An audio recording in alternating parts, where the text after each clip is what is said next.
Time travel की एक ऐसी घटना जिसमें एक नौजवान लड़का साइंस एक्सपेरिमेंट करते हुए गलती से एक ऐसे पोर्टल को खोल देता है जो उसे समय में टाइम ट्रेवल करवा सकता था। लेकिन टाइम मशीन बनाते समय उससे एक गलती हो जाती है जिसकी वजह से उसे जेल जाना पड़ता है। लेकिन उसने हार नहीं मानी, वो टाइम मशीन बनाने में लगा रहा और उसने वो कर दिखाया जिसकी कभी किसी ने कल्पना भी नहीं की थी। वो अपनी टाइम मशीन में बैठकर टाइम ट्रेवल करता है, लेकिन उसके बाद जो हुआ उसने सबको हैरान कर दिया। दोस्तों, ये कोई साइंस फिक्शनल मूवी की कहानी नहीं बल्कि टाइम ट्रेवल की एक सच्ची घटना है जो आपको हैरान कर देगी।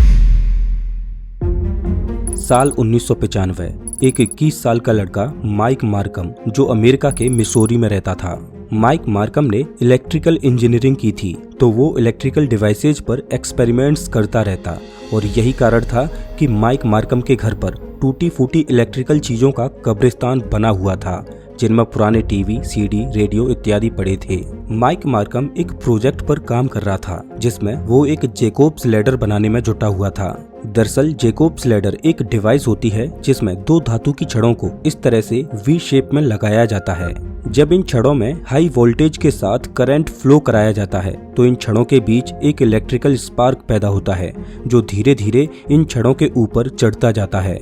इन छड़ों में हाई वोल्टेज के साथ करंट फ्लो कराने के लिए एक ट्रांसफार्मर का इस्तेमाल किया जाता है। एक स्टेप अप ट्रांसफार्मर की मदद से कम वोल्टेज को हाई वोल्टेज में कन्वर्ट किया जाता है। जैकोब्स लैडर में ये आर्क बनाने के लिए छड़ों के आसपास की हवा गर्म होनी चाहिए जिससे हवा में रेजिस्टेंस कम हो जाए और ये आर्क अच्छे से बनने लगे। इस एक्सपेरिमेंट में माइक मार्कम ने पुराने पड़े सीडी प्लेयर से लेजर लाइट निकाली और उस लेजर लाइट को दोनों छड़ों के आसपास डाला। उस लेजर लाइट की वजह से छड़ों के आसपास की हवा गर्म हो गई और दोनों छड़ों के बीच इलेक्ट्रिकल आर्क बनने लगा। इस इलेक्ट्रिकल आर्क की वजह से हवा आयोनाइज्ड और गर्म होती जा रही थी जो ऊपर उठती जा रही थी।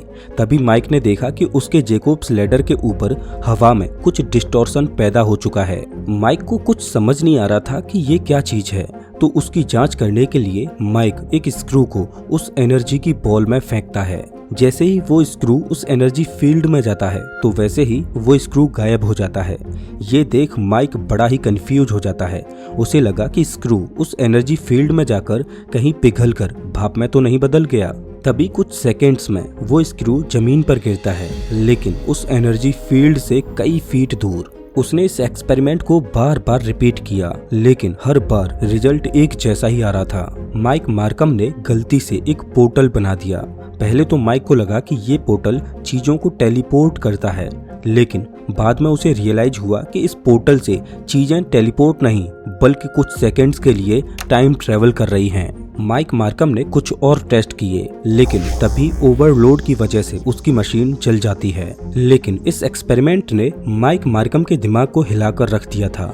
वो इस चीज को सच में टेस्ट करना चाहता था कि क्या सच में उस पोर्टल के द्वारा टाइम ट्रेवल किया जा सकता था या वो कुछ और ही था। माइक मार्कम ने इस एक्सपेरिमेंट को फिर से करने की सोची, लेकिन एक बड़े स्केल पर। माइक ने जो एक्सपेरिमेंट किया था वो डिवाइस महज 1.5 फीट की थी, लेकिन अब माइक एक 18 फीट की डिवाइस बनाकर उस पर एक्सपेरिमेंट करना चाहता था जिसमें उसे बहुत ज्यादा रिसोर्सेज की जरूरत पड़ने वाली थी। एक बड़ा पोर्टल बनाने के लिए उसे बहुत ज्यादा पावर की जरूरत थी और बड़े बड़े ट्रांसफॉर्मर्स की जरूरत थी जो बहुत ज्यादा हाई वोल्टेज में इलेक्ट्रिसिटी की सप्लाई दे सकें। बड़े स्केल पर इस एक्सपेरिमेंट को करने के लिए माइक को बहुत ज्यादा फंड की जरूरत थी, लेकिन माइक की आर्थिक स्थिति इतनी सही नहीं थी कि वो इस एक्सपेरिमेंट को अफोर्ड कर पाए। लेकिन माइक के दिमाग में टाइम ट्रेवल का वो कीड़ा जाग चुका था। माइक किसी भी हालत में इस एक्सपेरिमेंट को करना चाहता था।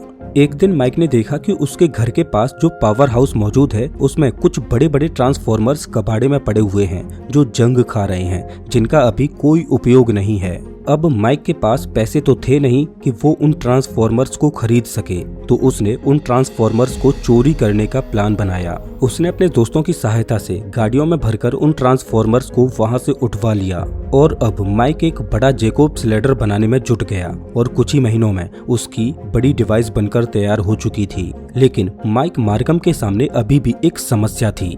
वो ये कि उस बड़ी मशीन को चलाने के लिए उसको बहुत ज्यादा इलेक्ट्रिसिटी की जरूरत थी और उसके घर में इतनी इलेक्ट्रिसिटी कहाँ कि इतनी बड़ी मशीन को चलाया जा सके। माइक ने इस प्रॉब्लम से निपटने के लिए एक जुगाड़ लगाई। उसने अपने घर के पास मौजूद पावर स्टेशन तक अंडरग्राउंड केबल बिछाई और पावर हाउस से डायरेक्ट अपनी मशीन को कनेक्ट कर दिया। जैसे ही माइक ने अपनी मशीन को चालू किया वैसे ही उसके घर में अंधेरा छा गया। माइक ने अपने घर की विंडो को खोला तो देखा कि उसके घर के आसपास पूरे टाउन में ब्लैकआउट हो चुका है और चारों ओर की बत्ती गुल हो चुकी है। तभी माइक ने अपनी मशीन को देखा जो कि सही तरह से काम कर रही थी। मशीन के ऊपर एक वोर्टेक्स बन चुका था जो अब कुछ फीट बड़ा था। माइक ने उस एनर्जी फील्ड में अलग अलग चीजों को फेंकना शुरू कर दिया, लेकिन इस बार वो चीजें गायब तो हो रही थीं, लेकिन वो वापस नहीं लौट रही थीं। इस एक्सपेरिमेंट के दौरान माइक के वो दोस्त भी उसके साथ थे जो ट्रांसफॉर्मर्स को चोरी करवा के लाए थे। इधर पूरे टाउन में अंधेरा छाया हुआ था। माइक के पड़ोसी उसकी इन हरकतों को पिछले कई दिनों से देख रहे थे और आज इतने बड़े स्केल पर ब्लैकआउट हुआ तो उन्हें लगा कि इसमें माइक का ही हाथ है, तो उन्होंने माइक मार्कम की शिकायत पुलिस में दर्ज करा दी। इधर माइक अपने घर में अपने दोस्तों के साथ उस पोर्टल में चीजों को फेंकने में जुटा हुआ था। तभी माइक का दरवाजा नॉक होता है। माइक दरवाजा खोलता है तो सामने पुलिस खड़ी थी। पुलिस देखती है कि माइक ने चोरी से 6 कॉमर्शियल ट्रांसफॉर्मर्स को अपने घर में लगा रखा है। पुलिस माइक को हिरासत में लेती है और अपने साथ ले जाती है और माइक का ये एक्सपेरिमेंट अधूरा छूट जाता है। चोरी करने के जुर्म में माइक मार्कम को 2 महीनों की जेल होती है। लेकिन इसी बीच माइक मार्कम लोगों के बीच फेमस हो चुका था क्योंकि वो एक टाइम मशीन बना रहा था। जब माइक मार्कम जेल से रिहा होता है तो coast to coast radio show का होस्ट आर्ट बेल माइक को इंटरव्यू के लिए अपने शो पर इनवाइट करता है।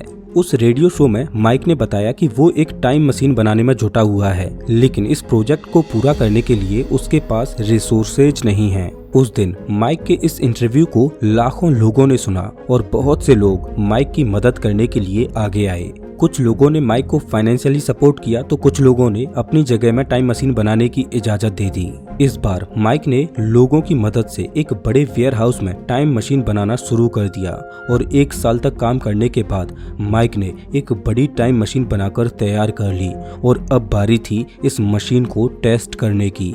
माइक ने मशीन को चालू किया और मशीन के ऊपर एक वोर्टेक्स बनने लगा। पहले माइक ने उस वोर्टेक्स में छोटी मोटी चीजें फेंकी जो उस वोर्टेक्स में जाकर गायब होती, लेकिन 2 मिनट बाद वो चीजें मशीन से 150 से 200 मीटर दूर जाकर अपीयर हो रही थीं। जिन लोगों ने माइक को टाइम मशीन बनाने के लिए सपोर्ट किया था वो सभी इस नज़ारे को देख रहे थे। अब माइक ने चूहों को उस वोर्टेक्स में भेजा और वो भी पहले की ही भांति वोर्टेक्स में जाते ही गायब हुए और कुछ समय बाद मशीन से कई मीटर दूर अपीयर हुए। माइक ने करीब 200 चीजों को वोर्टेक्स में फेंककर एक्सपेरिमेंट किया और वो सफल रहा और अब बारी थी एक फाइनल टेस्ट करने की। माइक वोर्टेक्स के सामने खड़ा हुआ, उसने गहरी सांस ली और उस वोर्टेक्स में कूद गया। माइक उस वोर्टेक्स में कूदते ही गायब हो गया। जो लोग इस दृश्य को देख रहे थे उन्होंने माइक को वेयर हाउस में और उसके चारों ओर ढूंढना शुरू कर दिया, लेकिन किसी को भी माइक कहीं भी दिखाई ही नहीं दिया। माइक उस वोर्टेक्स में गायब तो हुआ, लेकिन वो कहाँ गया इसके बारे में किसी को कोई अनुमान नहीं था। गायब होने के बाद जब माइक की आंखें खुली तो माइक ने देखा कि वो एक खेत में पड़ा है, लेकिन उसे कुछ याद नहीं कि वो यहाँ तक कैसे पहुँचा। यहाँ तक कि उसे अपना नाम भी याद नहीं था। कुछ समय बाद धीरे धीरे उसे चीजें याद आने लगी। उसे याद आया कि वो एक वोर्टेक्स में कूदा था, जिसके बाद वो यहाँ पहुँच गया और माइक उस वेयर हाउस से करीब 1280 किलोमीटर दूर जा चुका था। माइक जैसे तैसे मैनेज करके उस वेयर हाउस तक पहुंचता है जहां से वो गायब हुआ था। वेयर हाउस में जाकर माइक देखता है कि वहां कोई भी टाइम मशीन नहीं है। वेयर हाउस पूरी तरह से खाली पड़ा है। माइक को समझ नहीं आ रहा था कि उसके साथ क्या हुआ है। वो इधर उधर भटक रहा था। तभी उसने न्यूज़पेपर में डेट देखी तो पता चला कि वो 2 साल आगे भविष्य में टाइम ट्रेवल कर चुका है। माइक बड़ा ही कंफ्यूज था कि अब क्या किया जाए, तो वो मिस्टर आर्टबेल के पास कोस्ट टू कोस्ट के उसी रेडियो शो में पहुंचा। आर्टबेल ने माइक से पूछा कि 2 साल पहले तुम गायब होकर कहां चले गए थे और इन 2 सालों में तुम कहां थे। तो इस पर माइक बोला, मुझे तो ऐसा लगता है कि मैं गायब होकर महज 2 से 3 सेकंड्स में ही वापस आ गया था, लेकिन वापस आने के बाद सब कुछ बदल गया। माइक ने कहा कि वो अपने समय में वापस जाने के लिए फिर से एक टाइम मशीन बनाना चाहता है और इस बार फिर से लोग माइक को सपोर्ट करने के लिए फंडिंग करने लगे और माइक फिर से टाइम मशीन बनाने में जुट जाता है। माइक ने कई सारे टेस्ट और एक्सपेरिमेंट्स के बाद एक फेराडे केज को बनाया जो एक कैप्सूल की तरह था। इस बार माइक इस कैप्सूल में बैठकर उस पोर्टल में जाना चाहता था जिससे वो अपने साथ इस कैप्सूल में और भी चीजें ले जा सके और ये कैप्सूल टाइम ट्रेवल के दौरान उन चीजों को सुरक्षित रख सके। फाइनली माइक एक बार फिर से टाइम ट्रेवल करने के लिए तैयार था। उसने अपने साथ उस एक्सपेरिमेंट्स के कुछ फोटोग्राफ्स रखे, डॉक्यूमेंट्स रखे और अपना सेल फोन रखा और वो उस कैप्सूल ट्यूब में बैठकर उस पोर्टल में प्रवेश कर गया और उसमें प्रवेश करते ही माइक गायब हो गया।